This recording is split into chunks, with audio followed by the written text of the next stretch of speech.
let's go continue with some of the vertex options.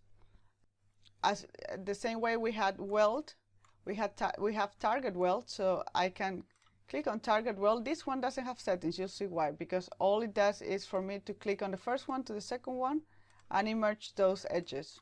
It's very useful when you have a mesh that came a little bit wrong and you're trying to fix it. Okay. Or for example, now I want to connect these faces completely. Another very nice option, let's say, okay, I weld this vertex, but now I want this edge to go all the way out. So I select my vertex, and I could of course move it here. But let's say I want to make sure that it's moving in this edge. So what I do is I use constraints that are up here, and I click on edge. And if you try it, look, I'm moving everywhere, and it's just gonna move in that edge. And it's actually following this edge, that edge, and this edge. Okay? Right now it's either following this one or that one. At some points you move to the next one. I can also follow, for example, this one. I want it to follow a face. And the same goes for normal. It also works, the constraints, they also work for edges. I have another option here called remove. This is interesting in these cases. For example, let's say I took this edge and I remove it. It looks all nice, but when I go to vertex, I have a bunch of extra vertex. So what I need to do is select them all. And the reason why it actually selects all is because the ignore back facing option is not checked. If it would have been checked, it would have just selected the ones on the top. Once I select them all, then I remove them. And then it actually here is fixing my face. Okay, otherwise I actually had a weird mesh there. I can also this remove and use map verts and isolated vertex could in some cases fix that. Isolated vertex is when I have a vertex laying somewhere around.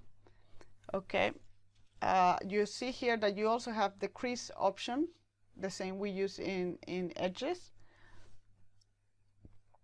Here there's another option for making planar. Let's say I have this, sorry, I have the constraint. So let's say I have this vertex in a weird range, and I want to make sure they are all planar. So I select them all, make planar.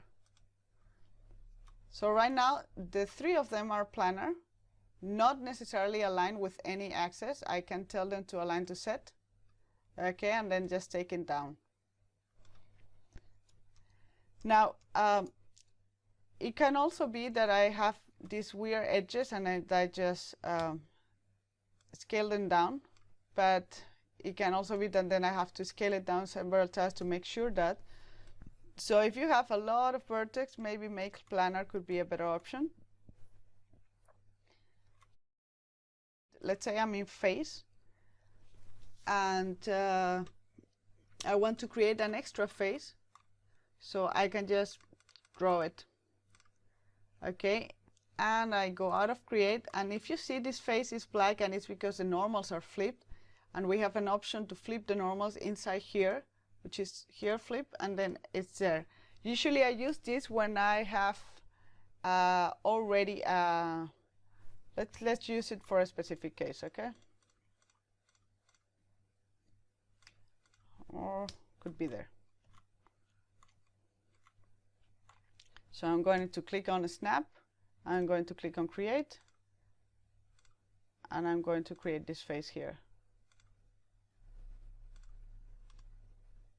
That's it. So there is another choice actually to do that faster. I go over number 3, which is border, and by clicking here it selects the whole border, and I can just close it by choosing cap. Okay, just imagine that the create mode is for a lot more complex options, or just I want to create something on the side and add it.